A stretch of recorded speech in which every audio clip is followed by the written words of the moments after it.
And the weakest batter we got on our team is up to bat. Young guy, real sweet boy named Timothy Norman, big head, stuttering problem, could run fast, but could not hit a lick. First pitch is on the way. We saying, come on, Tim, you can do it. Just get a piece of the ball. Make it look like you hit it. Swoop, strike one. The whole neighborhood fell out laughing.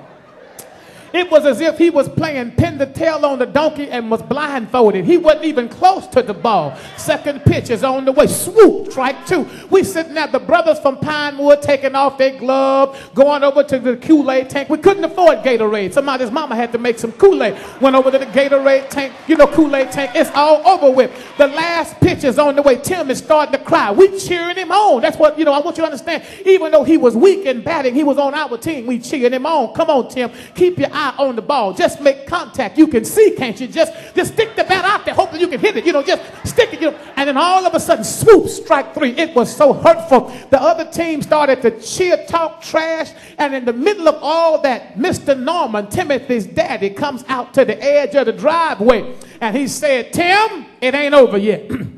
Get your bat and keep swinging. Now, I told you in the beginning, we couldn't talk back to adults. So one of the young men on the other team said, but Mr. Norman, this is baseball. And in baseball, 3 strikes, you out. He said in Cincinnati, where the Reds play, 3 strikes and you out. In Chicago, where the White Sox play, 3 strikes and you out. In New York, where the Mets play, 3 strikes and you out. In California, where the A's play, 3 strikes and you out. In Florida, where the Marlins play, 3 strikes and you out. Mr. Norman pulled up his breeches with his house shoes on. You understand what I'm saying? And he told him, son, we ain't in Miami, we ain't in Chicago, we in Lakewood. And I said, my son is going to keep swinging until he gets a hit. I'm so glad I got a daddy like Mr. Norman. I don't know what to do. Because many of us sitting here right now know what it's like to make the same stupid mistake more than one time. Okay, let me see, can I find your address? Is there anybody here knew right from wrong and did wrong? And the first time you did it, you said, swoop, strike one. Then you lied to yourself and said, I ain't doing that no more. That's the last time I'm doing that. And then the same pitch comes one more time and swoop, strike two.